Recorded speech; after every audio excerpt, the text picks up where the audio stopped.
السلام عليكم ورحمة الله وبركاته. إن الحمد لله نحمده ونستعينه ونستغفره ونعوذ بالله من شرور أنفسنا ومن سيئات أعمالنا. من يهده الله فلا مضل له ومن يضلل فلا هادي له. وأشهد أن لا إله إلا الله وحده لا شريك له وأشهد أن محمدا عبده ورسوله أما بعد. அன்புள்ள சகோதரர்களே, சகோதரிகளே, தாய்மார்களே, இன்றைய இந்த மார்க்க நிகழ்ச்சியிலே நீதம் அரிதானது என்கின்ற தலைப்பில், அல் இன்சாஃபு அசீஸும், நீதம் அரிதானது என்கின்ற தலைப்பிலே சில முக்கியமான விஷயங்களை இந்த இடத்திலே எமக்குள்ளே ஞாபகப்படுத்திக் கொள்ளலாம் என்று நினைக்கின்றேன். அன்புள்ள சகோதரர்களே,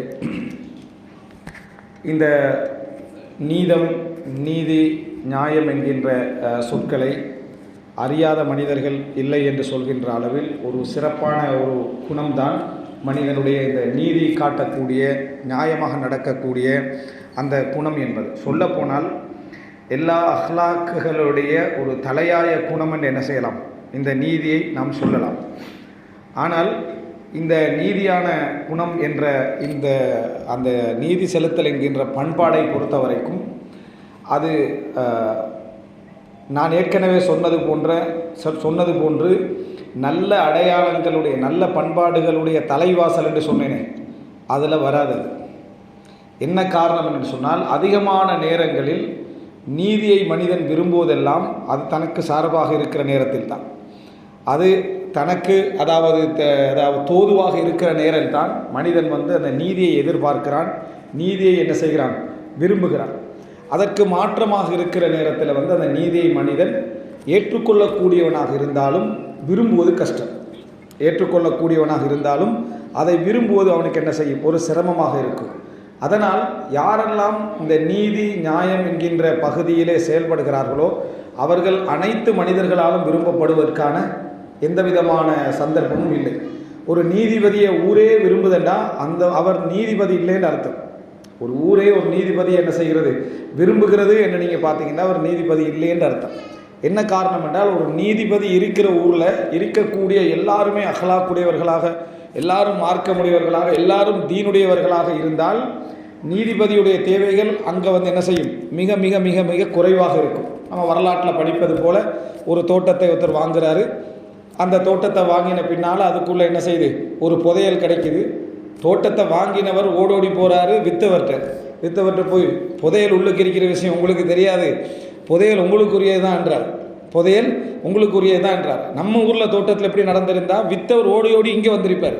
சரியா, உள்ளுக்கு புதையல் இருக்கிற விஷயம் எனக்கு தெரியாமல் வித்துட்டேன், புதையலை தாங்கன்ட்டு தான் என்ன செய்வார், கேட்பார். இது மாறி நடக்குது. எந்த அளவுக்கு நடக்குதுன்னா, கோர்ட்டுக்கு போகிற அளவுக்கு. கோர்ட்டுக்கு போனால் நீதிபதி இப்படி வழக்கு சந்திக்கிறார். என்ன வழக்கு சந்திக்கிறாருன்னா, இது ஏண்டது அல்ல, அவர் சொல்கிறார் இது என்னது அல்ல, உங்களது தான். இந்த மாதிரி போகுது பிரச்சனை. கடைசியில் நீதிபதி உங்களோட மகனை திருமணம் முடிச்சு வச்சு 2 பேர் கடையில் என்ன செஞ்சுருங்க, பங்கெடுக்க கொடுங்க என்றார். இந்த நீதிபதியை உலகமும் விரும்பும், அவரும் விரும்பும். காரணம், மக்களும் நல்ல முறையில் இருக்கிறாங்க, நீதிபதியும் என்ன செய்கிறாரு, மிக சிறப்பான முறையில் இருக்கிறார்னு அர்த்தம். ஆனால் பெரும்பாலும் நீதித்துறை இப்படி என்ன செய்யாது, இருக்காது. அதில் உள்ள ஊர் மக்களும் பெரும்பாலும் இப்படி என்ன செய்ய மாட்டாங்க, இருக்க மாட்டாங்க, சில முக்கியமான காலகட்டங்களிலே தவிர. அதனால் ஒரு நீதிபதியை எல்லோருமே விரும்பக்கூடியவர்களாக இருப்பார்கள் அப்படி என்பது கஷ்டமாவதற்கான காரணம், அவர் உண்மையான நீதிபதியாக இருந்தால், நியாயமான நீதிபதியாக இருந்தால் அந்த நீதி என்ற குணம் என்ன செய்ய, சிலருக்கு எதிராக இருக்கும், சிலருக்கு சார்பாக இருக்கும். இன்னும் சொல்ல போனால், அவர் உண்மையாகவே நீதியை வழங்கி இருந்தாலும் மக்கள் அவர் வழங்கிய நீதியை புரிஞ்சு கொள்றதுக்கு மக்கள் அறிவுடையவர்களாக இருக்கணும், தெளிவுடையவர்களாக இருக்கணும். ஏன்னா மக்கள் யாருக்கு நீதி வழங்குவாங்க அப்படின்னா, அழுகிறவங்களுக்கு, காயப்பட்டவனுக்கு, வேதனைப்படுறவனுக்கு, கத்துறவனுக்கு, நியாயமாக பேசுகிறவனுக்கு தான் நீதி என்ன செய்வாங்க, மக்கள் வழங்குவார்கள். நீதிபதியுடைய பார்வையில் ஆதாரத்தை பார்த்து தான் நீதிபதி தீர்ப்பை வழங்குவார். இப்போ இந்த நேரத்தில் அவனோட கண்ணு போயிருக்குது அப்படி என்று அழுகிறவனுக்கு சார்பாகத்தான் அங்கே கோர்ட்டில் இருக்கிற 75% இருப்பாங்க. ஆனால் நீதிபதி ஆதாரத்தை என்ன செய்வார், பார்த்து கொண்டிருப்பார். இந்த இடத்துல நீதிபதியை விரும்புகிறது என்பது, மக்கள் நீதமாக தான் இருக்கிறாங்க, மக்கள் இறக்கமாகிறாங்க. மக்கள் இறக்கமாகிறதால தான் இந்த இடத்துல மக்கள் அந்த மக்களுக்கு சார்பாகிறார். ஆனால் நீதி அதுக்கு எதிராக இருக்குது. இப்போ மக்கள் கெட்டவர்களும் அல்ல, நீதிபதி கெட்டவரும் அல்ல, தீர்ப்பும் நியாயமாக வழங்கப்பட்டிருக்குது. இப்போ பிரச்சனை எங்கே இருக்குது? எல்லாருமே அஹ்லாக்குடையவர்கள். தீர்ப்பு வழங்கப்பட்டவர்களும் அந்த நீதியை வெறுக்கின்றவர்களும் அஹ்லாக்குடையவர்கள். என்ன காரணமாக வெறுக்கிறாங்க? அவனுக்கு கண்ணு கீழே விழுந்து அழுகிறான், துடிக்கிற அந்த நீதிபதி எந்த விதமான ஒரு அழுகையும் வராமல் அப்படியே முரட்டுத்தனமாக இருந்துட்டு தீர்ப்பு வழங்குறானே என்று சொல்கிற மக்கள் அஹ்லாக்குடையவர்கள். ஆனால் அறிவுடையவர்கள் அல்ல. சொல்கிற மக்கள் அஹ்லாக்குடையவர்கள், அறிவுடையவர்கள் அல்ல. வழங்குகிற நீதிபதி அழுதார்னு வைங்களே, நீதிபதியும் சேர்ந்து குற்றவாளியோட அழுதார்னு வைங்களே, ஊரே விரும்பும். யார் விரும்ப மாட்டான்னா, இவருக்கு எதிராக அந்த நீதி போகும்போது அவரை தவிர மற்ற எல்லாரும் என்ன செய்வாங்க? அதை விரும்புவாங்க. இப்படியெல்லாம் நீங்கள் எடுத்து பாருங்க. சில நீதிபதிகளை நாங்கள் விரும்புகிறோம். எதனால் விரும்புகிறோம் பாருங்கள். சில சேனல்களில் சில நீதிபதிகளுடைய அந்த தீர்ப்பு வழங்கக்கூடிய நீதமான செய்திகள் வார டைமில் எல்லாருமே அதை விரும்புகிறாங்க. பல காரணமாக விரும்புகிறாங்க. முதல் காரணம் என்ன தெரியுமா? அவர் நியாயமாக தீர்ப்பு வழங்குறாரா இல்லையான்றதில்ல, எவ்வளோ தாராளமாக நடக்கிறாரு, பரவாயில்லைன்றாரு, மன்னிச்சு விட்றாரு, என்ன இந்த அவரும் சேர்ந்து கவலைப்படுறாரு, அவரும் சேர்ந்து கண்ணீர் வடிக்கிறாரு அப்படின்றது முதல் காரணம். ரெண்டாவது பிரச்சனை நம்முடைய இல்லை. ரெண்டாவது என்ன பிரச்சனை? என்னது பிரச்சனை இல்லை, அது யாரோட பிரச்சனை? எனக்கு சம்பந்தப்படாதவர்களுடைய பிரச்சனையில் நம்ம காயப்பட்டவனுக்கு சார்பாக அழுதுகின்றிருப்போம், உண்மைக்கு எதிராக என்ன செய்வோம்? இருப்போம். இந்த ரெண்டே நீங்கள் எடுத்து பார்த்தீங்கன்னா முக்கியமான ஒரு சுருக்கம் உங்களுக்கு கிடைக்கும். என்னடா, நீதி வழங்குதல் என்பது ஒரு சிறப்பான குணம், அது ஒரு அழகான குணம். ஆனால் எல்லா குணங்களையும் வெளியே அழகுபடுத்தி காட்டக்கூடிய சில தலைவாயில் குணங்கள் இருக்குமே. நான் ஏற்கனவே சொன்ன மாதிரி புன்முறுவல், அந்த மாதிரியான குணங்கள் இருக்குது. இந்த மாதிரியான குணங்கள் அதை என்ன செய்யாது? வராது. ரெண்டாவது விஷயம், அஹ்லாக் ரீதியாக எடுத்து பார்த்தீங்கன்னு சொன்னால் நீதி வழங்குதல் சிறப்பானமான குணமாக இருந்தாலும் அந்த நீதி வழங்குதல் என்பதை புரிஞ்சு கொள்றதுக்கு அறிவுடைய மக்கள் சூழ என்ன செய்ய வேண்டியிருக்குது? இருக்க வேண்டியிருக்குது. எனவே இந்த இடத்துல எடுத்து பார்த்தீங்கன்னா முதலாவது எங்களை மனசுலேருந்து நம்ம எடுத்து விட வேண்டிய ஒரு சப்ஜெக்ட், ஒரு நீதியை படிக்கிற டைமில், நியாயத்தை படிக்கிற டைமில் நீங்கள் எடுத்து விட வேண்டிய ஒரு சப்ஜெக்ட் என்ன தெரியுமா? நீதி வழங்கினா நீங்கள் விரும்பப்படுவீங்க உண்டோ, உங்களையே விரும்புவாங்க உண்டோ, அல்லது என்ன நீங்கள் நீதி வழங்குகிற சந்தர்ப்பத்தில் அந்த அனைத்து மக்களாலையும் நீங்கள் ஒரு பெரியோரு நபர் என்று உங்களை தீர்ப்பளிக்கப்பட்டு உங்களை முன்னிறுத்துவாங்கன்றோ நினைக்கக்கூடாது மட்டுமல்ல, அடுத்த ஒரு புரிதல் என்ன தெரியுமா? உலகத்தில் மிகப்பெரிய எதிரியாக இருக்கக்கூடியவன் நீதி வழங்குறவன் தான். உலகத்தில் மிகப்பெரிய எதிரியாக இருக்கக்கூடியவர் நீதி வழங்குகின்றவர் தான். அஹ்லு சுன்னா வல் ஜமாஅத் மார்க்க ரீதியாக ஒரு விஷயத்தில் சொல்கிறேன். அஹ்லு சுன்னா வல் ஜமாஅத் நீதியான ஒரு பிரிவுன்னுவாங்க. இருக்கக்கூடிய அனைத்து பிரிவுகளிலுமே நீதியான பிரிவு எது? அஹ்லு சுன்னா வல் ஜமாஅன்னு சொல்லுவாங்க. அப்போ நீதியான பிரிவை தான் அனைத்து பிரிவுகளும் சேர்ந்து கொண்டு விமர்சிப்பார்கள். ஏன் விமர்சிப்பார்கள் தெரியுமா? அஹ்லு சுன்னா வல் ஜமாஅ என்ன செய்வாங்கன்னா, தவறானவரை தவறானவர்கள் சொல்வார்கள், தவறானவர்களை தவறானவர்கள் சொல்வார்கள், பிழையை பிழை என்று சொல்வார்கள். ஆனால் அஹ்லு சுன்னாவுக்கு வெளியில் உள்ளவங்க என்ன செய்வாங்கடா, தவறானவரை தவறானன்னு சொல்கிறது மட்டுமல்ல, அவனை மேக்சிமம் எப்படி ஏசணுமோ அவ்வளோ ஏசுவான். வழிகேடு, நிரந்தர நரகம், குஃப்ரு ஏற்றுக்கொள்ள முடியாது. அப்போ அந்த நேரத்தில் அஹ்லு சுன்னா வல் ஜமாஅத் மறுபடி தலையிடுவார்கள். தவறானவர் தான், ஆனால் நிரந்தர நரகம் என்று சொல்லல. நீ என்ன அவருக்கு சார்பாகவும் பேசுகிறாய், திருப்பி மறுபடியும் என்ன எதிராகவும் பேசுகிறாய் என்று பார்க்குற நிலைமையில தான் நீதி இருக்கும். தவறானவர்னு சொல்லுவோம், ஆனால் சலாம் சொல்லலாம், பழகலாம், அவரோடு இருந்துகலாம், அவர் நிரந்தர நரகமெல்லாம் சொல்லக்கூடாது. சில பொழுது எங்களுக்கு அல்லாஹ் தஆலா தண்டனை தந்துட்டு அவரை என்ன செய்யலாம், மன்னிக்கலாம் வந்து இப்படி பேசிட்டு இருப்போம். இவருக்கு நம்ம ஊரில் என்ன பேர் சொல்லுவோம்னா, வீணா நியாயம் காய்ச்சிட்டிக்கிறோன்னு பேர் சொல்லுவோம். வீணா நியாயம் காய்ச்சி எப்போ பார்த்தாலும் தத்துவம் பேசிட்டிக்கிறான்னு ஒரு பேரை நம்ம என்ன செய்வோம், சொல்லுவோம். என்ன காரணம்? பிழைன்னு சொல்லுவார், ஆனால் பிழையானவருக்கு மொத்த தீர்ப்பை வழங்குறதுக்கு உடவும் மாட்டார். நீங்கள் அஹ்லு சுன்னா வல் ஜமாஅத்துக்கு வெளியுள்ளவங்களை நீங்கள் பார்த்தீங்கன்னா, பிழையேன்னு சொல்லிட்டாங்கன்னு வைங்களேன், இறுதி காவிரன்னு செஞ்சுவாங்க, வெளியே போட்டுருவாங்க முழுசாக. எனவே பிழையை பிழையென்றும் சுட்டி காட்டுவார்கள், பிழை செய்தவனுடைய நியாயத்தின் பக்கமும் நிற்பார்கள். இதுதான் நீதியுடைய குணம், இதுதான் நீதியுடைய குணம். இந்த நீதியுடைய குணம் எங்களுக்கு மார்க்க ரீதியாக சொல்கிற சந்தர்ப்பத்தில் நிறைய டச் ஆகாது, உள்ளத்தில் போய் சேராது. எங்களை அன்றாட வாழ்க்கையோடு சேர்ற நேரத்தில் இது நிறைய உங்களுக்கு என்ன செய்யும், விளங்க வேண்டி வரும். அந்த கோணத்தில் தான் நான் இப்போ பேச போகிறேன். மார்க்க ரீதியாக அஹ்லு சுன்னா வல் ஜமாஅத்துக்கும் அடுத்த பிரிவுகளுக்கும் மேலுள்ள நீதி நியாயங்கள பகுதியில் பேசலை. எங்களோட அன்றாட குடும்ப வாழ்க்கை, சமூக வாழ்க்கை, கல்வி வாழ்க்கை, நட்போடு உள்ள வாழ்க்கை, இந்த இதெல்லாம் நீங்கள் எடுத்து பார்த்தீங்கன்னு சொன்னால், இந்த நீதி என்ற குணத்தை பொறுத்த வரைக்கும் நீங்கள் நீதி யார் ஒரு புத்திசாலி என்றால் நீதிபதியாக உங்களுக்கு பட்டம் தரப்போகிறவன்டா ஓடிடுவான். விளங்கிட்டா? நீதிபதியாக அவங்களுக்கு பட்டம் தர போகிறான்டா ஒரு புத்திசாலி மேக்சிமம் ஓட தான் பார்ப்பான். என்ன காரணம் என்று சொன்னால், அவர் கைரு மஹ்பூப், என்னதான் நீங்கள் சொல்லிட்டாலும் சரி, அவர் விரும்பத்தக்கவராக இருக்க மாட்டார். சில நீதிபதிகளை பாராட்டுறதை காணுவீங்க, அவர் மௌத்தாய் பாருங்க, அவர் இப்போ மௌத்தாகிப்பார். ஒரு நீதிபதி இருந்தார், அவர் சரியான நியாயமான தீர்ப்பு வழங்கிப்பாருன்னா மெயின் காரணம் என்னென்னா அவர் மௌத்தாகி இருப்பார். அவர் என்ன செய்வார்? மௌத்தாகி இருப்பார். அடுத்த ஒரு நீதிபதியை பொறுத்த வரைக்கும் அவர் அரசாங்கத்தால் தான் நியமிக்கப்படுவார். அப்போ அவர் விரும்பியோ விரும்பாமலோ அரசாங்கத்துக்கு எதிரான தீர்ப்பு வழங்குறன்றதுல பெரிய சோதனை என்ன செய்வார்? அனுபவிப்பார். எல்லா வகையிலும் எடுத்துக்கொண்டீங்கன்னா நீதி மிகவும் கஷ்டமான ஒரு குணம், ஆனால் மிகவும் அழகான ஒரு குணம். மக்களால் அதிகமாக அவசரமாக புரிந்து கொள்ள முடியாத ஒரு குணம் தான் நீதி என்று சொல்கிறேன். இப்போ இன்னொரு வகையில் நான் என்ன சொன்னேன்னா, இந்த நீதி அப்படி என்று சொல்கிற பகுதி எப்படி இருக்கும் என்று சொன்னால், பிழையையும் சொல்லி பிழை சொன்னவருடைய நியாயத்தையும் சொல்லும். நீதி என்னென்னா, செஞ்சது பிழை. நாங்கள் நிறைய பேர் அந்த மனிதன்ட்ட இயல்பு தானே பேசணும், நீ செஞ்சது பிழை தான், இருந்தாலும் அதுக்குரிய சில காரணங்களை நான் புரிஞ்சு கொள்றேன்னு சொல்கிறது தானே. இது அந்த நீதியை புரிகிற ஒரு மனிதனுடைய வார்த்தையில் வரக்கூடிய அழகான வாசகங்கள். இதையும் நீங்கள் புரிந்து கொண்டு இன்னும் சில விஷயங்களை தெரிஞ்சுக்கணும். நீதி என்ற குணம் ஃபித்ரத்தா. ஃபித்ரத்தன என்ன? அல்லாஹு தாலா அப்படியே மனிதனுடைய இயல்பில் படைத்திருக்கிறானா அப்படின்னு பார்த்தீங்கன்னா இதுக்கு கொஞ்சம் வடிவங்கள் இருக்கு. அது என்ன அப்படின்னு சொன்னால், மனிதனுக்கு எது சரி எது பிழை என்ற மாதிரியான ஒரு இயல்பு அல்லாஹு தாலா இயற்கையிலே படைச்சிருக்கிறான். இதுக்கு குர்ஆன் சொல்லக்கூடிய வார்த்தை மீசான். அல் மீசான். அல்லாஹு தாலா மீசானை வச்சுக்கிறான். மீசான் என்றா என்னன்னு சொன்னால், எங்களுடைய ஃபித்ரத்தில் எல்லாருக்கும் பதிஞ்சிக்கிற ஒரு குணம் என்னென்னா, புத்தகம் இல்லாமல், வேதங்கள் இல்லாமல், வழிகாட்டல் இல்லாமல், நீதிபதியே இல்லாமல் ஒரு இடத்துக்கு போகிற டைமில் சில நியாயம் சும்மா வழங்குறது. அதில் தான் மனிதன் இயங்கி கொண்டிருக்கிறான். ஒரு இடத்துல ஒருத்தர் அடிக்கிறாருன்னு வைங்க, ஒருத்தருக்கு அவர் சும்மா இருக்கிறாருன்னு வைங்கள, எங்களுக்கு போன ஸ்டெப்லேயே என்ன படும்? ஏன் இப்படி சும்மா அடிக்கிறான்னு படும். இப்படி நம்ம திருப்பி கேட்போம். இந்த கேட்டல் எதனால் வருது? மனிதன் ஃபித்ரத்தில் அந்த படைக்கப்பட்டிருக்கிறான். அந்த ஃபித்ரத்துடைய உணர்வில் மனிதன் படைக்கப்பட்டிருக்கிறான். இயற்கையாகவே இது சரி எது பிழை என்று அவன் நினைக்கக்கூடிய அமைப்பில் படைக்கப்பட்டிருக்கான். அதனால தான் இது பெரியோர் ஹுஜ்ஜத், பெரியோர் பவரான ஆதாரம். எல்லா இடத்துலையும் நீங்கள் அதை சரியாக விளங்கிட்டீங்கன்னு சொன்னால், ஆதாரங்களை இல்லாமல் பேச முடிந்த உண்டு தான் மனிதனுடைய உள்ளங்களிலே இந்த இன்சாஃப் பதிஞ்சிக்கிறது. நியாயமாக பேசுதல் அப்படின்ற ஒரு குணம் பதிஞ்சிக்கிறத நீங்கள் ஆதாரமே முன்வைக்க தேவையில்லை. சும்மா கேட்பி, இப்போ நீ செஞ்சது சரியாக பிள்ளையான்னு கேட்பேன் தானே, உடனே அவன் மௌனிச்சிடுறான். என்ன காரணம்னா, நீதி குணம் மனிதன் உள்ளத்துக்குள்ள அல்லாஹு தாலா என்ன செய்திருக்கிறான்? வைத்திருக்கிறான் என்பதனால தான் அவன் மௌனமாக ஆகிவிடுகிறான். இது அல்லாஹு தாலா வைத்திருக்கக்கூடிய ஒரு ஸ்பெஷலான விஷயம். உலகத்தில் நீங்கள் எந்த இடத்துக்கு போனாலும் ஆதாரங்கள் இல்லாமல், படிப்பு இல்லாமல், விளக்கம் இல்லாமல், எதுவுமே இல்லாமல் செஞ்சது சரியா பிள்ளையான்னு கேட்குறது. கேட்ட உடனே அவன் அமைதியாக அமைது.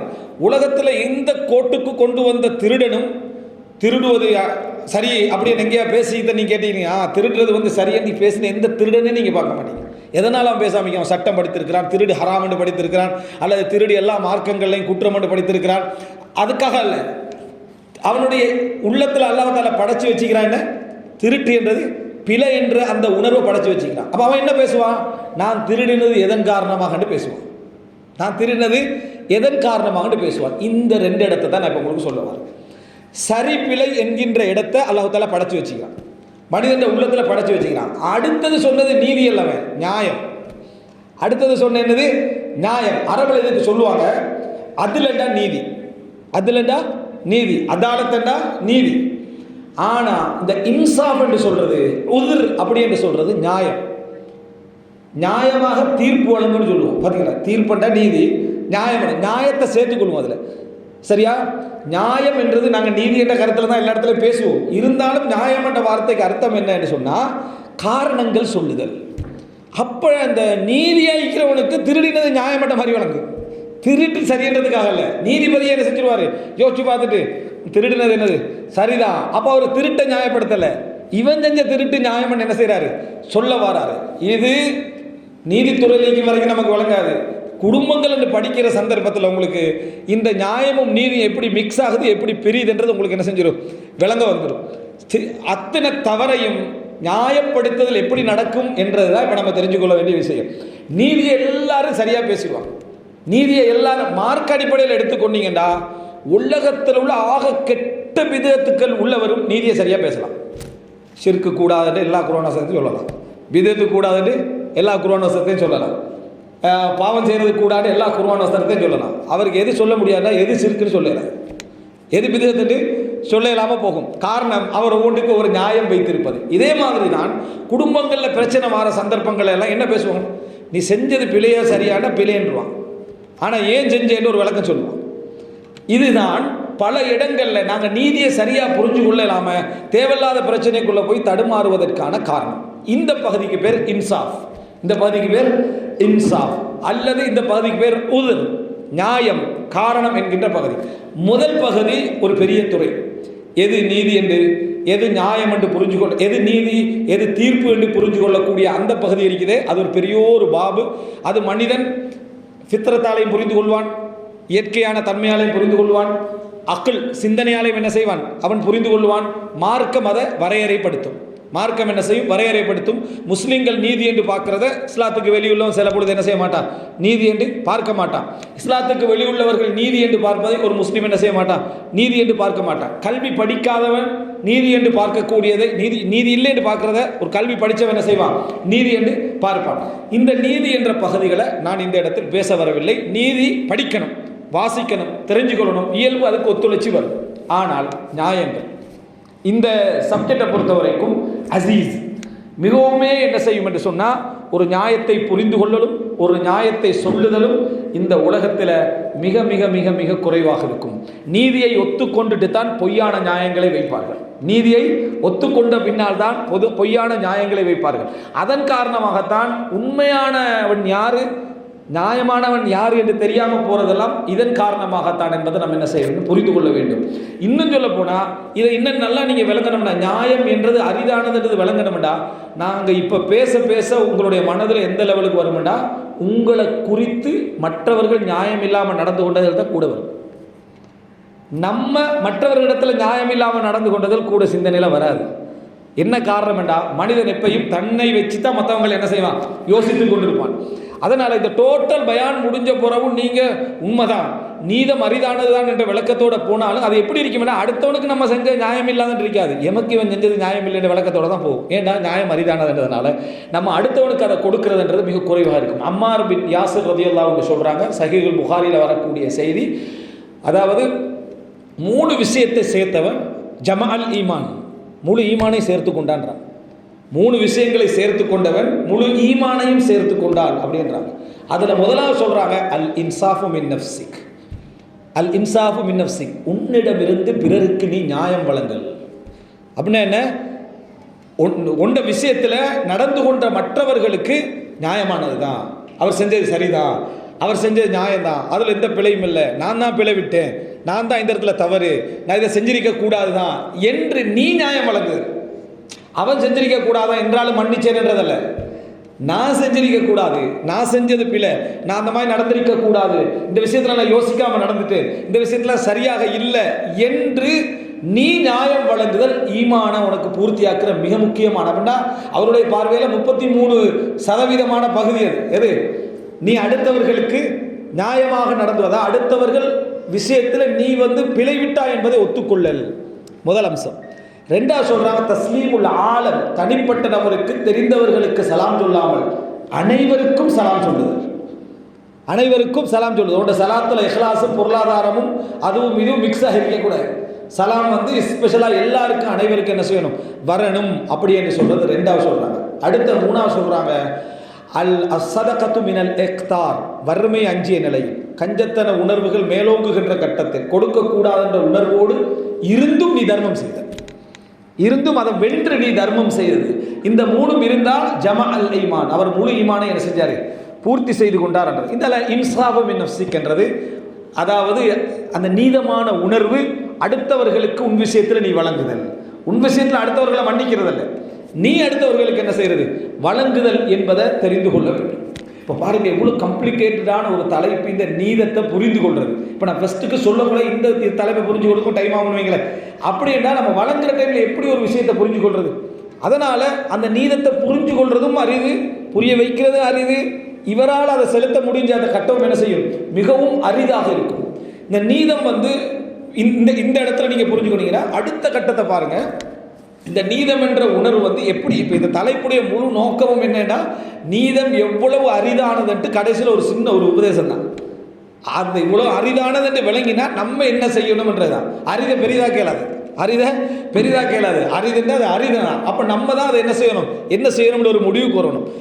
அப்போ நீதிக்கும் நியாயத்துக்கும் இடையிலான உள்ள அந்த டிஃபரெண்ட்டை நம்ம புரிஞ்சுட்டு இந்த மாதிரியான ஒரு, அதாவது நீதம் என்றது ஈமானுடைய மிக முக்கியமான நியாயம் நீதம் ஈமானுடைய மிக முக்கியமான பண்பாடுகளில் ஒன்றென்றும் நம்ம புரிஞ்சிட்டோம் என்று சொன்னால் அதுக்கு அடுத்த கட்டம் ஏன் இந்த, அதாவது நீதம் என்கின்ற ஒரு சப்ஜெக்ட் வந்து அரிது என்கின்ற தலைப்புக்குள்ள அடுத்ததாக இது வருது அப்படி என்று சொன்னால், மக்கள் நான் ஏற்கனவே சொன்னது போல அதிகமானவர்கள் உணர்வு சார்ந்திருப்பார்கள், அதிகமானவர்கள் உணர்வு சார்ந்தவர்களாக இருப்பார்கள்.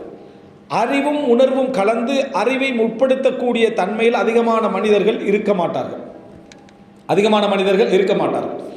அதனால் என்ன நடக்கும்டா, மனைவிக்கு நியாயமாக நடந்து கணவனுக்கு நியாயமாக நடந்தால், பாப்பாவுக்கும் நியாயமாக நடந்து மனைவிக்கு நியாயமாக நடந்து தாய்க்கும் நியாயமாக நடந்தால், மனைவி கணவனுக்கு நியாயமாக நடந்து சகோதரர்களுக்கு தன்னை குடும்பத்துக்கு நியாயமான நடந்தா அவ அநீதியானவ. குடும்பத்தில் பேரெடுக்கல் மணிங்க ரெண்டு பக்கத்தில் நியாயமாக நடக்கக்கூடியவன் தான் குடும்பத்தில் ரெண்டு பக்கமும் பேர் எடுக்கிறவன். என்ன பேர்? இந்த பேர் எடுக்கிறவன். சில குடும்பங்களை நீங்கள் பார்ப்பீங்கன்னு சொன்னால் மகனை உம்மா அப்படி பாராட்டுவான் அல்லது வைஃப் பாராட்டுவான். ஏன்னா அவன் பெரண்டான்னு அர்த்தம். என்னது? ஒரு பக்கத்துக்கு என்ன செஞ்சிட்டான், சாஞ்சிட்டான்னு அர்த்தம். அதனால் ஒரு பக்கம் கடுமையாக பாராட்டிக்கிட்டு இருக்கும். ஏன்னா அவன் பார்க்குறான் நம்ம இந்த சைடுக்கு அந்த சைடுக்கு நடுவில் நின்று ரெண்டு பக்கம் நியாயங்களையும் பேசிட்டு இருந்தா அந்த மெத்தளத்துக்கு ரெண்டு பக்கம் அடி மாதிரி போயிடுது. சரியா? அதனால் நம்ம ஒரு பக்கம் அடி வாங்கிட்டு ஒரு பக்கம் சந்தோஷமாக இருக்கிறது என்றது தான் இயற்கையாக மனிதன் தேர்ந்தெடுத்து கொள்ளக்கூடிய துறை. ஆனால் அன்றாட நீதிமன்றத்தில் வேணுமெண்டா ஓடிடலாம், லைஃப் அவுட்டு என்ன செய்யலாது, ஓட இயலாது. அல்லாஹ் தஆலா சொல்கிறான், வலவு அலா அன்ஃபுசிக்கும், உங்களுக்கு எதிராக இருந்தாலும் நீங்கள் என்ன செய்யணும், நியாயமாக நிற்கணும் அப்படின்றா. இப்போ நியாயமாக நிற்கிற டைமில் இங்கே போய் நீங்கள் என்ன சொல்லுவீங்க, தாயுடைய நியாயங்களை சொல்லி பொறுமையாக்குவீங்க. இங்கே போய் நீங்கள் என்ன சொல்லுவீங்க, மனைவியோட நியாயங்களை சொல்லி பொறுமையாக்குவீங்க. அப்படி செய்யலையா, இங்கே தாயை திருப்திப்படுத்துவீங்க, அங்கே மனைவியை திருப்திப்படுத்துவீங்க. இப்போ அவர்களுடைய பார்வையில் அவங்க உணர்வு சார்ந்தவர்களாகத்தான் அதிகமாக இருப்பார்கள். அப்போ உங்களை என்ன முடிவு எடுப்பாங்க, சாஞ்சிட்டா அந்த பக்கம் சாஞ்சிட்டான், இந்த பக்கம் என்ன முடிவு எடுப்பாங்க, அந்த பக்கம் சாஞ்சிட்டான். இப்போ நடுவில் நீங்கள் ஃபீலிங்கில் இருப்பீங்க, என்ன அல்ஹம்துலில்லாஹ் நான் நீதியாக நடந்தேன். ஒரு 2-3 வருஷத்துக்கு பிறகு பார்த்தா 2 பேரும் பேசுகிற மாதிரி லிஸ்ட்டுக்குள்ளே நீங்கள் இருப்பீங்க. நல்லா தானே நடந்துட்டு இருக்கு, நான் என்ன பிழையும் செய்யலையே என்று நினைக்கிற சந்தர்ப்பத்தில் நீதியாக நடந்தது தான் நீங்கள் விட்ட பிழையாக இருக்கும், நீங்கள் விட்ட பிழையாக இருக்கும். அன்பாக நீதி என்ற பகுதியை கொஞ்சம் மறைச்சி இந்த பக்கத்துலேயும் ஒரு அன்பு கொஞ்சம் போலி கலந்து இந்த பக்கத்துலேயும் கொஞ்சம் அன்பை கொஞ்சம் போலி கலந்து நீங்கள் செலுத்தியிருந்தீங்கன்னு சொன்னால் அந்த துறை என்ன செஞ்சு ஓரளவுக்காவது கிளியர் ஆகிக்கும், விளங்குற டைமில் வாழ்க்கை முடிஞ்சிக்கும். சரியா? இந்த ஒரு எடுத்து பார்த்தீங்கன்னா நியாயம் நீதி அப்படி என்று சொல்லக்கூடிய அந்த உதிர் என்ற பகுதியை புரிஞ்சு கொள்ள முடியாமைக்கு போகிறதுக்கு காரணம் இதான். மனைவி பக்கத்துலேருந்து எடுத்து பாருங்கள், கணவன்டா கணவனுடைய கோட்டோடு நிற்கணும் என்று சொல்ல நினைக்கக்கூடிய மனைமாரி இருப்பாங்க. மனைவிக்கு கணவனுக்கு எல்லா வகையிலும் நம்ம சரியாக இருக்கணும் அப்படின்ட்டு. அதனால் கணவனை விட்டு கொடுக்காம தம்பிட்ட நானாட்ட பாப்பாட்ட விட்டு கொடுக்காம என்ன செய்வாங்க, பேசிக்கிட்டு இருப்பாங்க. அங்கே போனதோடு அந்த குடும்பத்துக்கே என்ன செஞ்சுட்டா, சாஞ்சிட்டாலண்டு அவங்க ஒரு நினைப்பாங்க. அது ஃபித்ரத் அப்படி அவங்களை நினைக்க வைக்கும், உணர்வு சார்.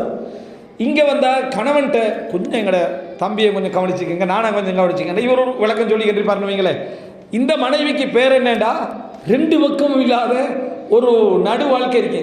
இன்கேஸ் அல்லாஹ் தஆலா இப்படி ஒரு நிலைமையில் இருக்கக்கூடிய ஒரு கணவனை ஒரு 40-50 மௌத்தாக்கிட்டான்னு வைங்களேன், அந்த மனைவியோட வாழ்க்கை வந்து 2 பக்கத்துலையும் ஆதரவு இருக்க, 2 பக்கத்துலையும் ஆதரவு இருக்க. செஞ்ச குற்றம் என்னண்டா, நியாயமாக நடந்தது. செஞ்ச குற்றம் என்னது, நியாயமாக நடந்தது அப்படி என்று வரக்கூடிய செய்தியை பார்க்குறோம். இந்த இடத்துல இன்னொரு ஹிக்மத்தும் இருக்குது. குடும்ப விஷயங்களில் நியாயங்களை முற்படுத்துவதை விட நியாயங்களை சபர் செஞ்சுக்கிட்டு நீங்கள் கொஞ்சம் என்ன அந்த இடத்துல அன்பை முற்படுத்துறது தான் கூடுதலாக இருக்கணும். அன்பையே அந்த இடத்துல காட்டுறதா, நியாயங்களை விழுங்கிடணும். அந்த நியாயத்தை இங்கே போய்த்து பேசி இந்த நியாயத்தை அங்கே போய்த்து பேசுனீங்கன்னா உங்களுக்கு நியாயம் கிடைக்காது. நீங்கள் என்ன சார் அதை விழுங்கிட்டு இந்த பக்கம் ஒரு அன்பு அந்த பக்கம் அன்பு பார்த்துக்கணும். சரியா? அதை சரியாக செய்யணும். இப்போ இந்த இடத்துல நீங்கள் பார்த்தீங்கன்னு சொன்னால் நியாயங்களாக நடக்கக்கூடியவர்களுடைய நியாயங்கள் புரிய முடியாமல் போகிறதுக்கான பிரதானமான காரணம் எதாக இருக்குது, உணர்வு ரீதியான விஷயம்.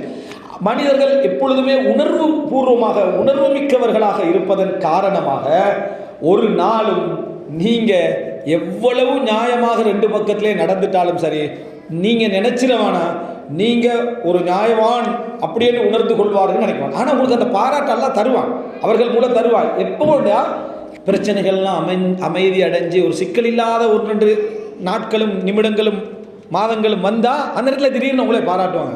அவர் 2 பக்கம் ஒரு மாதிரியாக சமாளிச்சுட்டு போகிறான்னு பாராட்டுவாங்க. அந்த டைமில் சந்தோஷப்பட்டுக்கொள்ள வேண்டியதான்.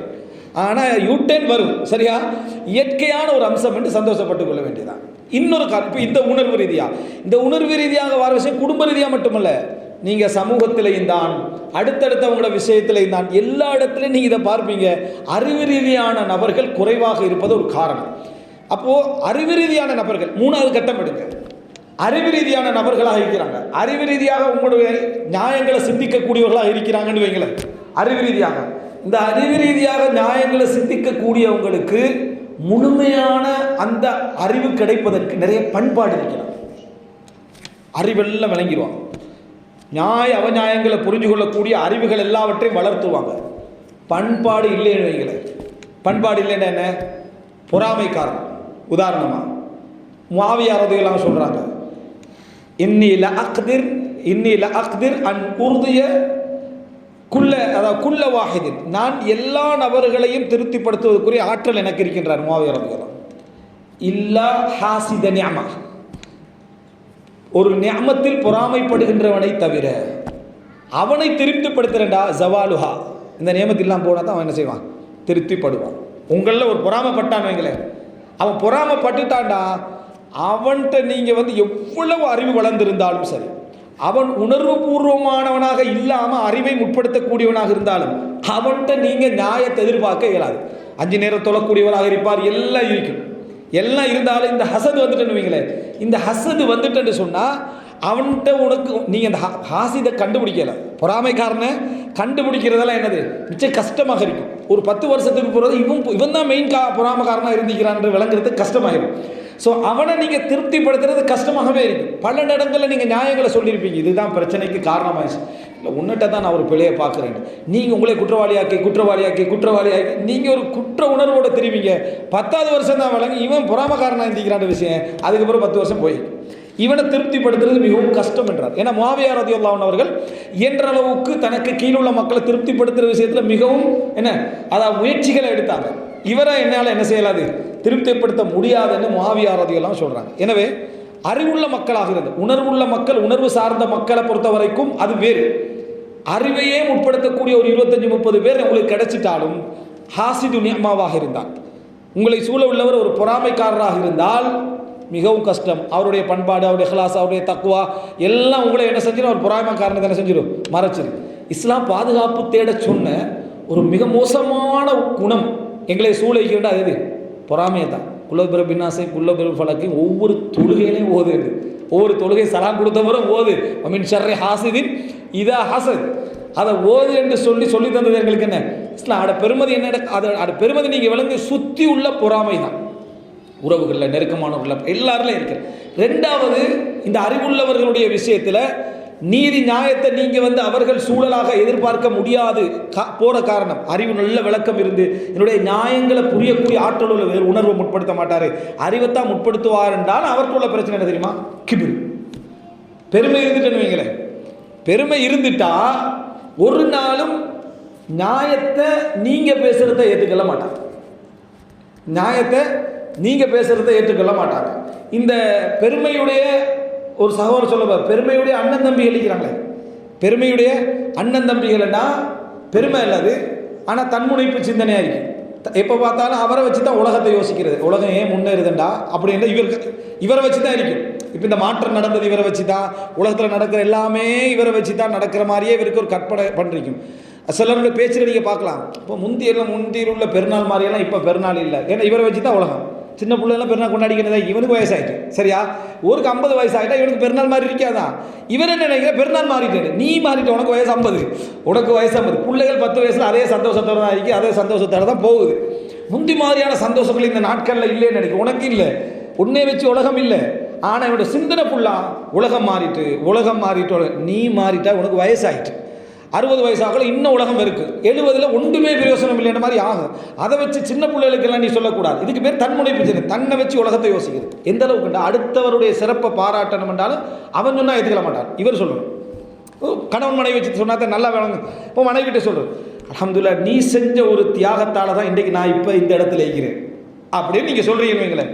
நீங்கள் என்ன நினைக்க உங்களை பணிவானவன் நினைக்கிறீங்க. இல்லை, இந்த தன்முனைப்பு சிந்தனை என்ன செய்யணும், அவவே அதை திருப்பி சொன்னாங்க. ஒரு நாள் நான் செஞ்ச ஒரு இதால் தானே நீங்கள் முன்னேறி, நீ செஞ்சு தானே நான் முன்னேறேன்னு கேட்டுருவேன். நீ தானே சொன்ன நேற்று, நீ நேற்று சொன்ன உன்னால தான் நான் முன்னேறினது. இதே நான் சொன்னால் உனக்கு ஏற்றுக்கலாம் இருக்கு. என்ன காரணம்? நல்லதாக இருந்தாலும் நான் தான் சொல்லணும், நல்லதாக இருந்தாலும் நான் தான் சொல்லணும், நீ சொல்லக்கூடாது. இதுக்கு பேர் இவர் பாராட்டலை, இவர் உணர்றதுன்றதை அவர்கிட்ட காட்டுறது. நான் எல்லாத்தையும் உணர்றவன், நான் எல்லாத்தையும் விளங்குறவன்.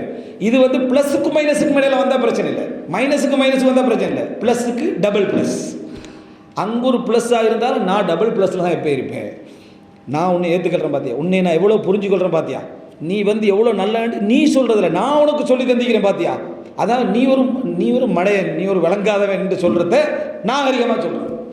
எந்த சிறப்பு மனைவிட்ட இருந்தாலும் அந்த அத்தனை சிறப்புகளையும் கண்டுபிடிச்ச விஞ்ஞானி யாரு? இவர் தான், ஹஸ்பண்ட். இவர் தான் எல்லாத்தையும் கண்டுபிடிச்சு அவங்கள அடையாளப்படுத்துகிறார்.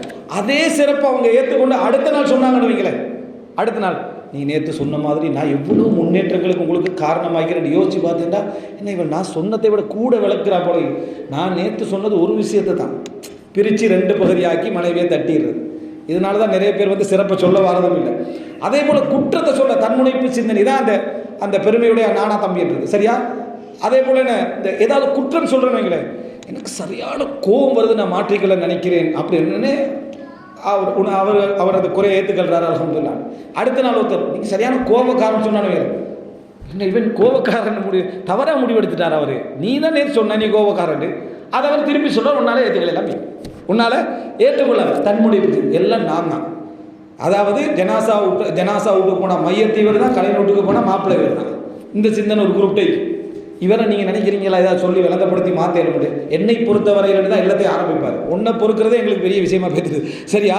எதை ஆரம்பித்தாலும் என்னை பொறுத்தவரையில், தன்னை பொறுத்தவரையில், நான் இந்த மாதிரி அனானியத், நான் என்ற சிந்தனை போக்கில் ஆரம்பிச்சுக்கின்றீங்க. இவர் உங்கள்கிட்ட இருந்தாருங்களே, நீங்கள் அவர்கிட்ட எந்த நியாயத்தையும் எதிர்பார்க்கலாம். இமாம் அதாவது மிஸ்அர் ரஹ்மஹுல்லாஹ் சொல்கிறாங்க, நான் தொழுகையாளிகளிடத்தில் கண்ட பெருமையை போல வேற யார்ட்டையும் காணலை என்றார். எப்படி? தொழுகையாளிகள்கிட்ட கண்ட பெருமையை போல நான் வேறு யாரிடத்திலும் பெருமையை காணவில்லை அப்படின்றான். அப்போ என்ன காரணம் அப்படி வார்த்தை சொல்கிறாரு? மற்றவங்கெல்லாம் அடக்கமானவங்களுக்கு நான் சொல்லலை, உன்கிட்ட பெருமை அசலே இருக்கக்கூடாது. நீ அல்லாஹ்வுக்கு சுஜூத் செய்கிறவன், முன்சஃபில் சுஜூத் செய்கிறவன், அப்போ உன்கிட்ட பெருமையோட வாசமே இருக்கக்கூடாது. அங்கே வெளியே பாவம் செய்து கொண்டு வேதனையில் இருக்கிறவன் பள்ளிட்டு போயிட்டு வாரதவனை கண்டு அவன் பணிஞ்சிடறான். அவன் என்ன செஞ்சிடறான்? பணிஞ்சிடறான். இதை பற்றி நாங்கள் தலைப்பே பேசினோமே, என்ன அதாவது இந்த பாவம் என்ன பணிவு தரும் பாவங்கள் என்று சொல்லி, அப்படிதானே? பாவங்கள் ஒரு மனிதன் செஞ்ச உணர்வு எப்படி பணிவெல்லாம் என்ன செய்யுது கொண்டு வருதுண்டு தலைப்பு தவறுகள்லாம் பேசினாங்களே, சரியா? அந்த மாதிரி தலைப்பு இந்த உணர்வு அவனுக்கு பணிவை கொண்டு வந்துடுது. இவன் என்ன செய்யறான்? பெருமையில் உட்கார்ந்துட்டு பார்க்குறோம் அப்படின்றத பார்க்கணும். அப்போ எனவே மனிதனுடைய 2வது சப்ஜெக்ட் என்ன அப்படின்னு சொன்னால், அதனால தான் பாருங்கள், அந்த துல்ம் அடுத்தவனுக்கு அநியாயம் செய்கிற உணர்வு அப்படியெல்லாம் வரலாம். இடத்துக்கு ஒரு அறிஞர் பதிவிட்டு இருந்தார். ஒரு சகோதரர் சொல்கிறாரு, ஒரு முக்கியமான நபர் சொல்கிறாரு, நான் வந்து எனக்கு அநியாயம் செஞ்சவங்களுக்கு எதிராக துவா கேட்கறதுக்கு பள்ளிக்கு போனேன். முன்சப்பில் அநியாயம் செஞ்சவங்க நின்றுக்கிறாங்களா? பள்ளிக்கு போனால் அநியாயம் செஞ்ச பாட்டியெல்லாம் எங்கே நின்றுக்கிறாங்க? முன்சப்பில் நின்றுட்டிக்கிறாங்கன்னா துல்முக்கு இபாதத்துக்கு அவங்க வித்தியாசம் வச்சுக்கிறாங்க. அநியாயம் வேற, தொழுகை வேற அப்படின்னு சொல்லி. அப்போ இந்த இடத்துல நீங்கள் நினச்சி பார்த்தீங்கன்னா 3வது கட்டமாக புரிந்து கொள்ளணும். அதாவது அறிவுடையவர்களாக இருந்தாலும் அந்த அறிவுடையவரிடத்தில் ஒரு பொறாமை இருக்குமாக இருந்தால், அறிவுடையவர்கள்னா நீதியை புரிஞ்சு கொள்ள, நியாயங்களை புரிஞ்சு கொள்ள அறிவு இருந்தாலும் அவன்கிட்ட ஒரு பொறாமை இருக்குமாக இருந்தால், அவனிடத்தில் ஒரு பெருமை இருக்குமாக இருந்தால், அவரை உங்களால் என்ன செய்ய முடியாது. நீங்கள் நியாயங்களை சொல்லி விளங்கப்படுத்தக்கூடிய நபராக இருக்கலாம். உணர்வு ஓகே, ஃபஸ்ட்டு சொல்லிட்டு அறிவில் தான் இந்த 2 என்ன செய்கிறேன் சொல்கிறேன். அவர்களை உங்களால் ஒரு நாளும் என்ன செய்யலாது, திருப்திப்படுத்த முடியாது என்பதை புரிஞ்சு கொள்ள வேண்டும். 3வது ஒரு அம்சம், நீங்கள் அதாவது 4வது இந்த பகுதியை விட்டுருங்க. இந்த உணர்வு சார்ந்ததில், அந்த அறிவு சார்ந்ததை எதையெல்லாம் பாதிக்கின்றதில் நிறைய அகலாக்களை நம்ம சொல்லிட்டு போகலாம். 4வது அம்சம் என்ன அப்படின்னு சொன்னால், நீங்கள் சில நேரங்களில் வந்து நியாயங்களை வந்து ஒரு இடத்துல சொல்லுகிற நேரத்தில் அவர் வந்து எல்லா வகையிலையும் அறிவு சார்ந்தவராகவும் இருக்கலாம், நல்லவரில் புரிஞ்சு கொள்ளக்கூடியவராக இருக்கலாம். ஆனால் அவர் அந்த நியாயத்தை உங்கள்கிட்ட ஏற்றுக்கொள்ள முடியாத அளவுக்கான சில வேறு காரணங்கள் இருக்கு. அது என்னடானா, நீங்கள் யாருக்கு அந்த நியாயத்தை பேசிட்டு இருக்கிறீங்களோ அவருக்கும் இவருக்கும் இடையில அல்லாஹு தாலா இயற்கையாக வைத்து சில உறவு முறைகள் இருக்கு.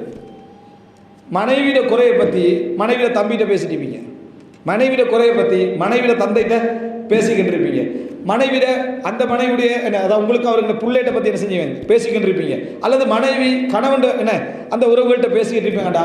நீங்கள் விளங்கப்படுத்துறதுல உலகமாக திறன் உள்ளவராக இருந்தாலும் சரி, உங்கள் பக்கம் 100 நியாயம் இருந்தாலும் சரி,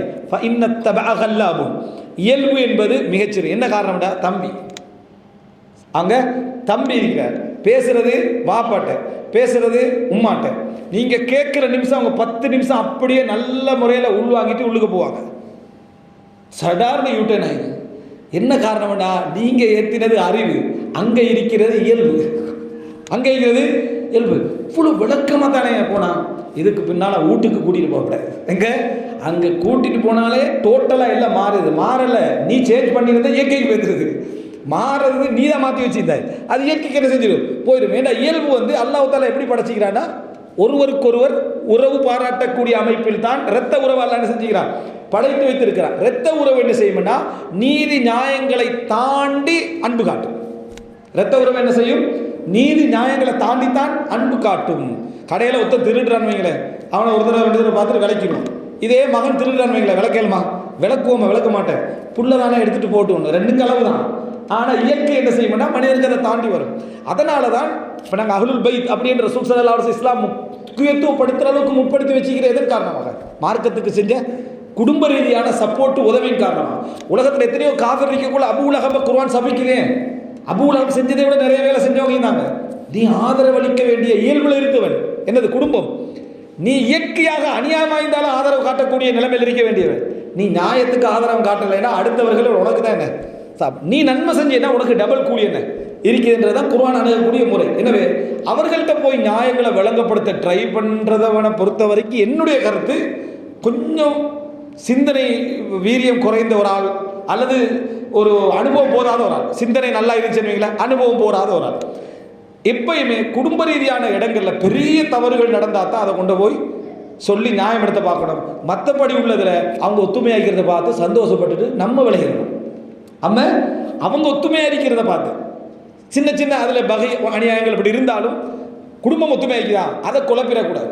நீ நினைக்கிற உன்னோட நியாயமாக நடக்கிறன்னு உமா பிரித்து விடுறது, தம்பியை பிரித்து விடுறது, வணங்கிட்டா தாத்தா பிரித்து விடுறது, அவங்கெல்லாம் சேர்ந்துக்கிறது உலக நியாயம் என்று சொல்லி நீ என்ன செய்யணும், அதை ஏற்றுக்கொள்ள வேண்டும். உனக்கு கொஞ்சம் நியாயம் குறைஞ்சாலும் பரவாயில்ல, உனக்கு கொஞ்சம் நியாயம் குறைந்தாலும் பரவாயில்லை. எனவே ஒரு புத்திசாலியான நாளாக நினச்சிக்கிறணும். இயற்கையான ஒருவர் தொழிலில் பார்ட்னர் ஆகிப்பார், இதில் மட்டுமல்ல தொழிலில் பார்ட்னர் ஆகிப்பார். அவர்கிட்ட போய் இவர்கிட்ட நியாயம் காய்ச்சிட்டு தான் மிச்சம் செய்யும், கஷ்டமாயிடும். ஊர் ரீதியான உறவாக இருப்பார், ஊருக்கு வேறு ஊர்லேருந்து வந்தவர் என்ன செய்வார், ஊர்க்காரரை குறை சொல்லிக்கிட்டு இருப்பார். அவர் அந்த நிமிஷம் சில நியாயங்களை கேட்டுக்கிட்டு இருந்தாலும் அடுத்த நிமிஷம் என்னென்றால் நம்ம ஊர்க்காரன் ஒன்றை சேர்த்துட்டுருவாங்க. அதோட டக்குன்னு எல்லாமே அவசரமாக என்ன செஞ்சிடும், திரும்பி விடும். எப்படி நியாயத்தை பேசுறது? அதனால் அலின்ஸ் ஆஃப் அசீஸ் நீதம் இந்த இடத்துல நீங்கள் பார்த்தீங்கன்னா அரிதானது. இதுலேயே ஒரு மிக முக்கியமான விஷயம் என்ன தெரியுமா, 5வது விஷயம், குர்ஆன் சொல்லக்கூடிய ஒரு விஷயம், நம்ம நீதி நியாயங்கள் எங்கள்கிட்ட அதிகமாக யார் புரிந்து கொள்வார்கள் நம்ம நினைக்கிறோம்னா நெருக்கமானவங்க. குர்ஆன் என்ன சொல்லுதுன்னா அவன் தான் கூட அத்துமீறுவான். குர்ஆன் என்ன சொல்லுதுன்னா நீதி நியாயம், இப்போ அந்த இடத்துல பார்த்தீங்கன்னு சொன்னால் அடுத்தவருக்கு எதிராக வார நேரத்தில் குடும்பம் சேர்ந்துக்கின்றோம். குடும்பம் என்ன செஞ்சிடும், நெருக்கமானவர்கள் சேர்ந்து விடுவாங்க. ஆனால் நெருக்கமானவருக்குள்ள யார் அத்துமீறனா நெருக்கமானவங்க தான். புரிஞ்சுது உங்களுக்கு?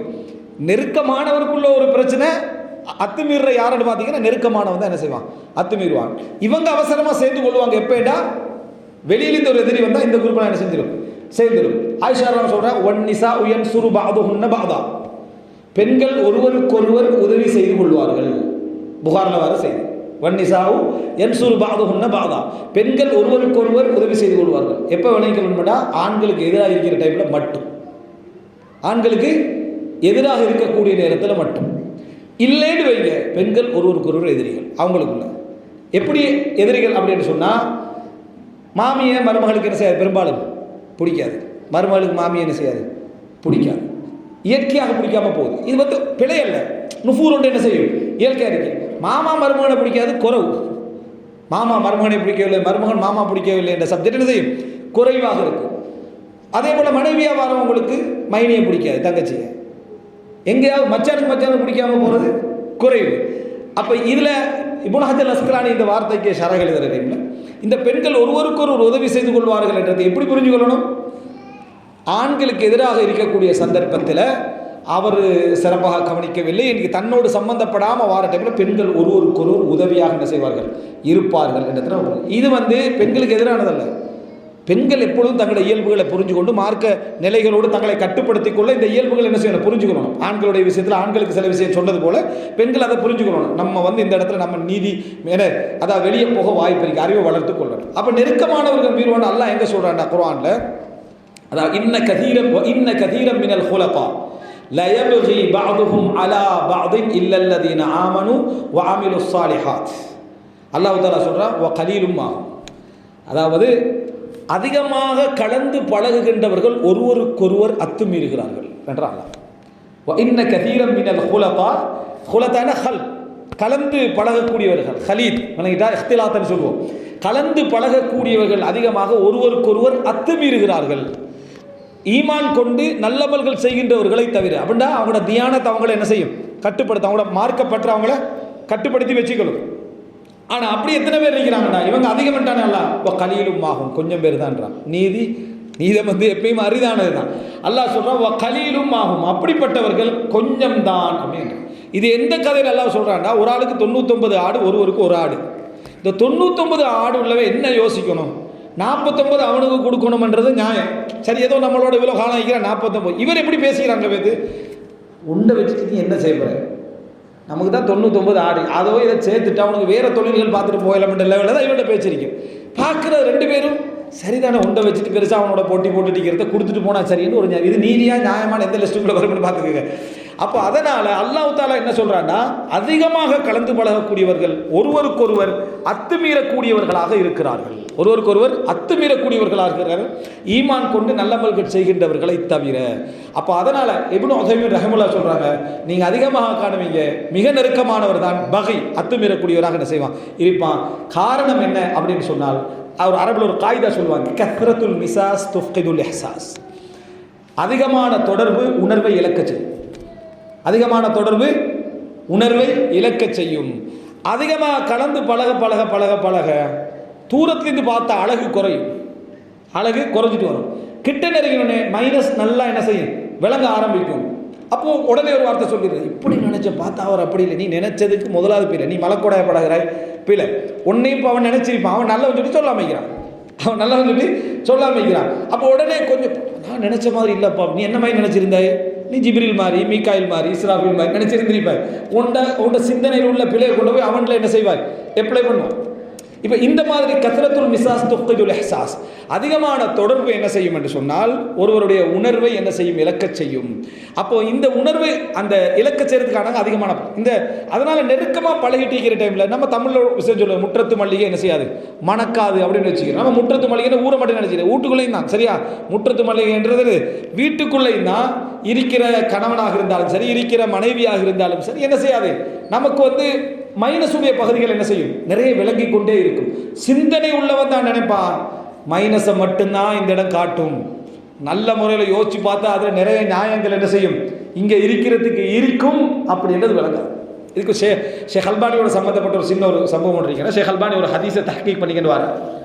அது என்ன ஹதீஸ்ன்னு சொன்னால், அதாவது அஸ்ஹதுன் நாஸி ஃபில் ஆலிமி அஹ்லுஹு வஜீரான், ஒரு அறிவுடையவன்ற விஷயத்தில் மிகவுமே பற்றுட்டு இருக்கக்கூடிய வேண்டா அவனோட குடும்பமும் அடுத்த வீடு வருது. ஒரு ஹதீஸ் அல்பானி அதை இட்டுக்கட்டப்பட்ட ஹதீஸ் என்றெல்லாம் சொல்லிட்டு லவதித்து அல்லவுக்கான ஹதீதா, இது ஹதீதாக இருந்திருக்க கூடாதான்றார். அந்த ஹதீஸ் இட்டுக்கட்டப்பட்டெல்லாம் சொல்லிட்டு ஒரு ஆரிமுடைய விஷயத்தில் மிகவுமே பற்றட்டவனாக யார் இருப்பான்டா, ஊர் டீச்சர் மாதிரி ஸ்கூலில் ஏதாவது ஊர்லேருந்து டீச்சராக போகிறவனுக்கு பெருசு மரியாதை கொடுக்க மாட்டான்.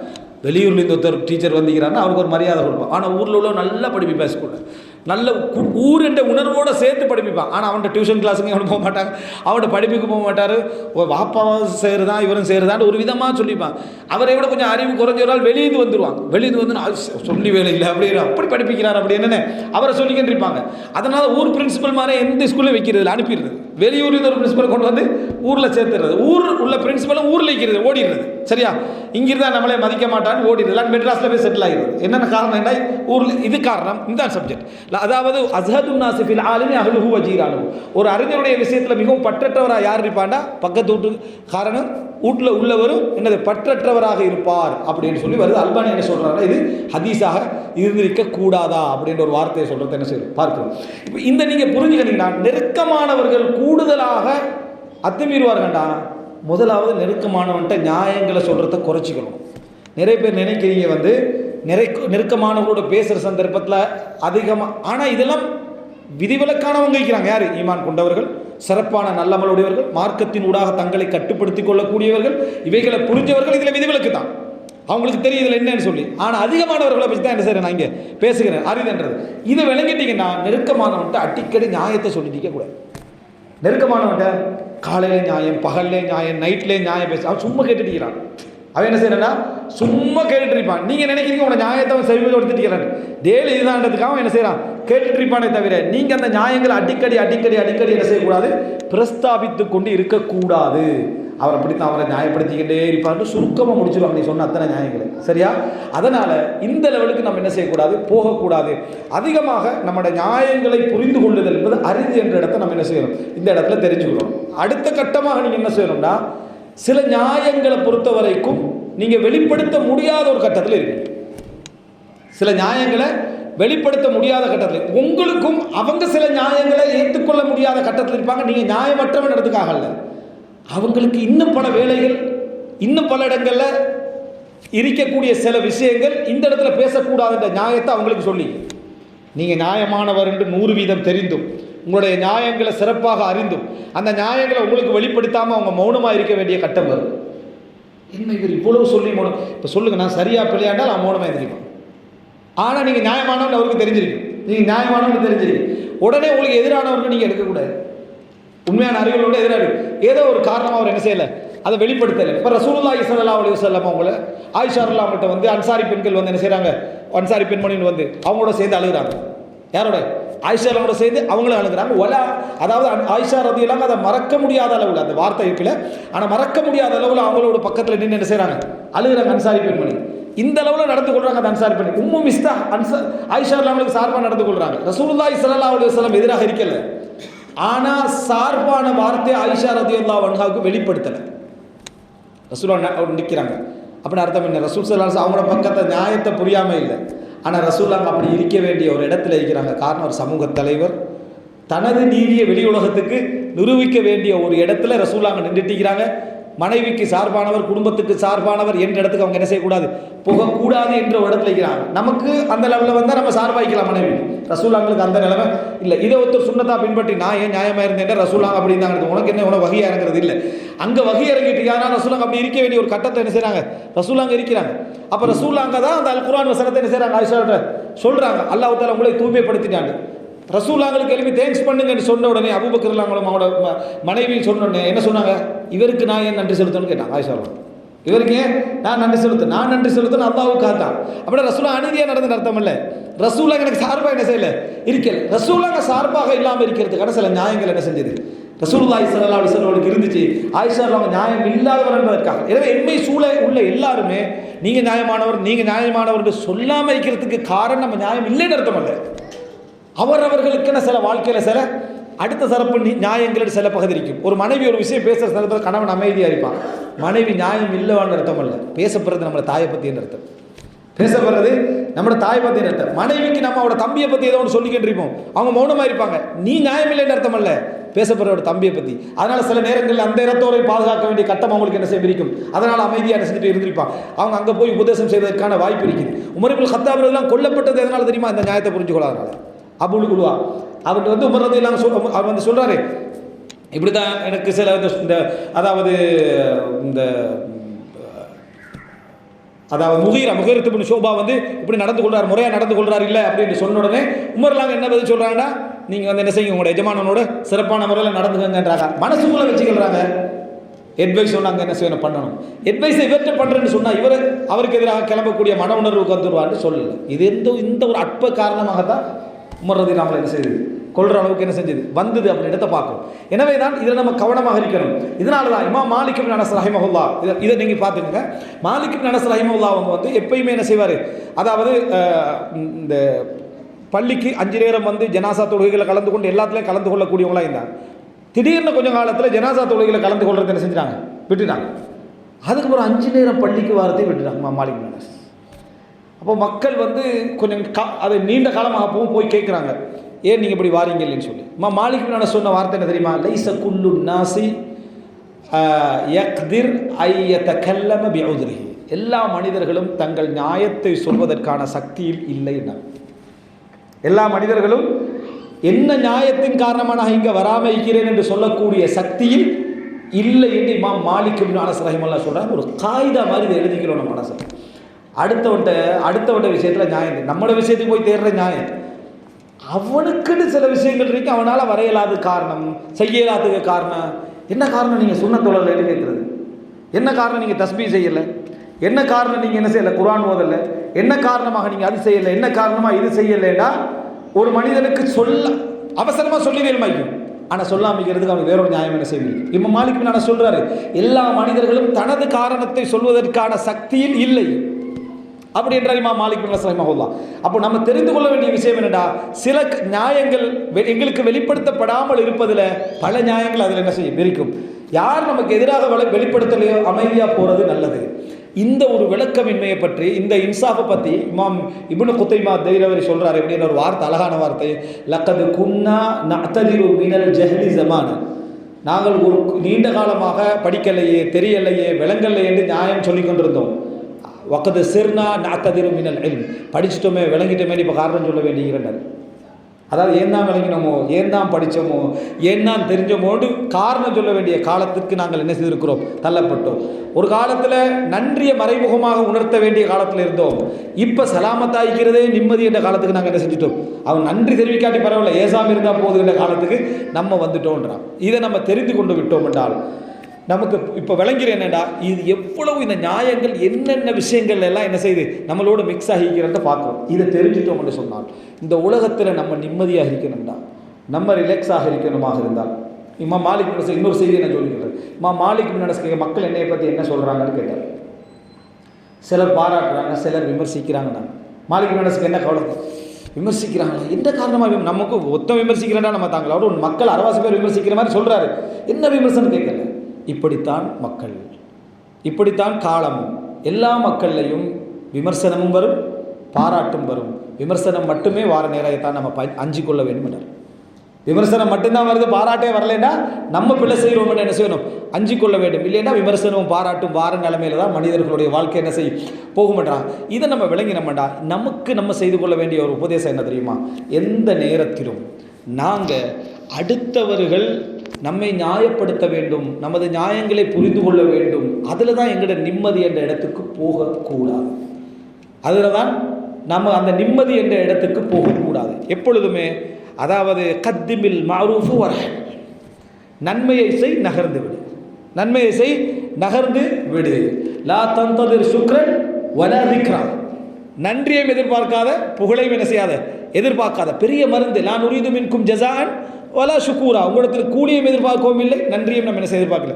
நல்லதை செய்யணும், விரக்தியிலே நகரக்கூடாது. இவன் என்ன மதிக்க போராடு, விரக்தியிலே விரக்தியில் நகர சொன்னார்கள் வழங்கக்கூடாது. சந்தோஷமாக நகர்ந்துருது, செஞ்சது ரப்புக்கு, நியாயங்களை செய், மறந்து போயிடணும். அதை பற்றி யோசிக்கவும் கூடாது. என்ன நியாயம், என்ன நியாயம், இது சுபஹானல்லாஹ், நீங்கள் எந்த அடிப்படையில் செய்யலாம்னு அட்ரஸ் இல்லாத ஃபேஸ்புக்கில் கமெண்ட் பண்ணிடுவான். அதுக்கு 2 ஹவர் விளங்கப்படுத்திட்டான். ஓகேன்னு போட்டு பேத்துறான் ரிட்டன். இவர் 2 ஹவர் விளக்கப்படுத்தினவரோட பதில் தெரியுமா, ஓகே. இதுக்கு நீயே இந்த மாதிரி ஒரு லெவலுக்கு நீ போகணும், யாருன்னு தெரியல, 2 ஹவர் விளக்கம் வேறு கொடுக்குறாரு. அவ்வளவுக்கு நம்மளை நிரூபிக்க வேண்டிய ஒரு நிலைமையிலே நம்ம இருக்கிறோம். சுப்ஹானல்லாஹ், அல்லாஹு தஆலா வெளிப்படையானவனோட குர்ஆன் வசனம் சொல்லுது. அந்த ரப்புக்கு மனைவிக்கின்றாங்க, புள்ளைக்கின்றாங்க. அல்லாஹ்வுக்கு மனைவி இருக்கி, புள்ளை இருக்கி, மலக்குமார்கள்லாம் பெண்கள் என்று சொல்கிறான். அந்த ரப்புக்கு எதிராக உலகமே இணை வச்சுக்கிட்டு, அதை விடவா நம்ம சுபஹானி, சுபஹானல்லாஹ், அல்லாஹு தஆலா தூய்மையானவன், சுபஹானி நான் தூய்மையானவன், நியாயப்படுத்தும். உன்னை நியாயம் இல்லாமலே விளங்கட்டும். என்ன காரணமாக தெரியுமா, நீ நியாயம் இல்லாமல் நடந்த இடங்களுக்கு மன்னிப்பாக அமைகிறதுக்கு, நீ நியாயம் இல்லாமல் நடந்த இடங்களுக்கு மன்னிப்பாக அமைகிறது, விளங்கிட்டு போகட்டும்.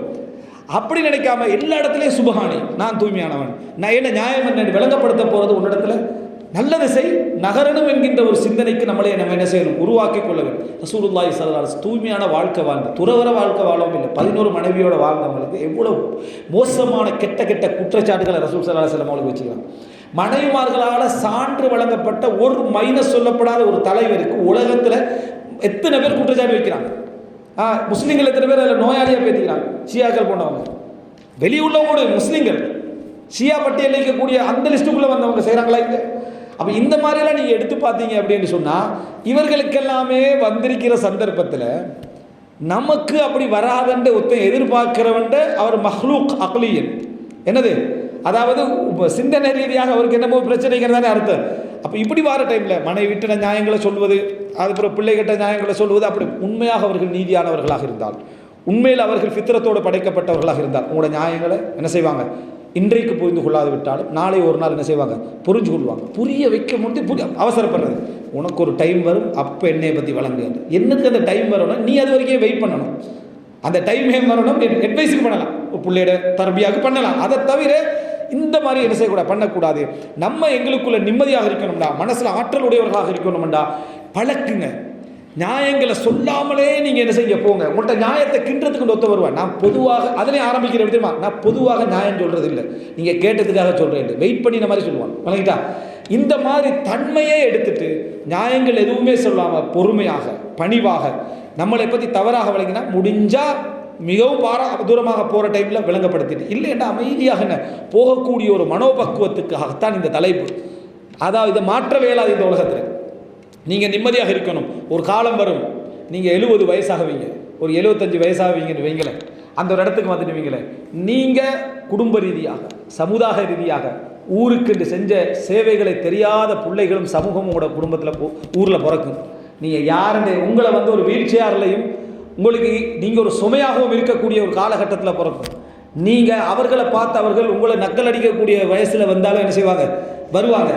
அவர்களை பார்த்து நீங்கள் மனம் நொந்து கொண்டிருக்கிறதா, லா நுரீது மின்கும் ஜஸாஅன் வலா ஷுக்கூராடி. குடும்பத்திலே வரலாம், ஒரு மூத்த அதாவது தந்தையுடைய மூத்த சகோதரருடைய தியாகம் தெரியாத கடைசி புள்ளியோடு என்ன செய்யலாம், உருவாகலாம். உங்களே சுமையாக பார்க்குற புள்ளியோடு உருவாகலாம். அவரை படிப்பிக்காதது கடைசி தம்பியுடைய குத்தமாக இருக்கும். நீங்கள் அதை பார்த்து வேதனைப்படுற இடத்துல நீங்கள் நிற்க போகிறீங்களா? நான் என்னெல்லாம் நியாயம் செஞ்ச இந்த குடும்பத்துடைய அத்திவாரன் உங்களோட நன்மைகள் இழக்க போகிறீங்களா? இன்னும் மற்றவர்களும் உங்களுக்கு எவ்வளோ உதவி செஞ்சுப்பாங்க அந்த சகோதரர்கிட்ட, அந்த ஹெசானை மறைக்க போகிறீங்களா? அப்போ இதால் எதுவுமே இல்லாமல் அமைதியாக கடந்து செல்லுதல் என்பது அதை விரக்தியிலையும் இல்லை, அப்படியே அந்த அமைதியாக போகிற அந்த ஸ்லோ மோஷன் அதுவும் அல்ல, சரியா? உண்மையாகவே சந்தோஷத்தோடு திருப்தியோடு ரப்பிட்டு என்ன செய்கிறேன் போகிறேன் அப்படி என்று சொல்லக்கூடிய அமைப்பில் ஒரு நல்ல திடகாத்திரமான நம்பிக்கையோடு யாருக்கு நியாயங்களை வழங்கப்படுத்தாமல் உண்மையாக கேட்கக்கூடிய ஒருவன் கிடைச்சா ஒரு ஆறுதலை பகிர்ந்து கொண்டு நீங்கள் போகிற பயணம்தான் இந்த உலகத்தில் உங்களை நல்லவன் என்று மாற்றுமே தவிர, அல்லாஹ்விடத்தில் அங்கீகாரத்தை உருவாக்குமே தவிர, நியாயம் பேசி நியாயப்படுத்தி நியாயத்தை விளங்கப்படுத்திட்டு போனீங்கன்னு சொன்னால் நிச்சயமாக நீங்கள் அதிக பிரஸ்தாவி அவரை பற்றியே பேசிக்கிட்டு நிற்பார், அவர் செஞ்சதான் நியாயம் பண்ணி இன்னொரு ரூட்டால் வந்துடுறது, சரியா? எதுவும் இல்லாமல் வாழ்கிறது மிகவும் திருப்தி. அல்லாஹு தாலா இன்னல்லாஹ லா யுதிஉ அஜ்ரல் முஹ்சினீன், இந்த உலகத்தில் உபகாரம் செய்தவர்களுடைய கூலியை அல்லாஹு தாலா வீணாக்குவது இல்லை. அல்லாஹு தாலா இந்த உலகத்தில் உபகாரமாக வாழ்ந்த முஹ்சினீன்களுடைய கூலியை யார் மறந்தாலும் படைச்ச ரப்புல் ஆலமீன் ஒரு நாள் என்ன செய்ய மாட்டான், மறக்க மாட்டான். நீங்கள் கொடுத்த ₹1 இருந்தாலும் சரி, நீங்கள் சுமந்த ஒரு சின்ன சுமையாக இருந்தாலும் சரி, நீங்கள் சுஜூதில் வடித்த ஒரு சிறிய கண்ணீர் துளியாக இருந்தாலும், உலகமே மறந்தாலும் நீங்களும் மறந்தாலும் ரப்புல் ஆலமீன் என்ன செய்வான், அந்த எஹ்சானை கொண்டு வருவான். அந்த நம்பிக்கை மட்டும் நமக்கு இருந்ததுன்னு சொன்னால் யார்கிட்டையும் நம்ம விரக்தி அடைத்தலும், யார்கிட்டையும் நம்மளோட சாதனைகளை சொல்ல வேண்டிய அவசியம் இல்லை. அழகான முறையில் என்ன செய்யலாம், நாம் கடந்து போய்கொண்டே இருக்கலாம். இதே மாதிரி நமக்குள்ள இதே நியாயங்கள் அடுத்தவர்களுக்கும் என்ன செய்யும் இருக்கும் என்று அவனோடையும் நம்ம என்ன செய்யணும், காரணம் சொல்லி நடந்து கொள்ளக்கூடிய மக்களாக அல்லாஹு தாலா என்னையும் உங்களையும் ஆக்கியால் புரிவானாக.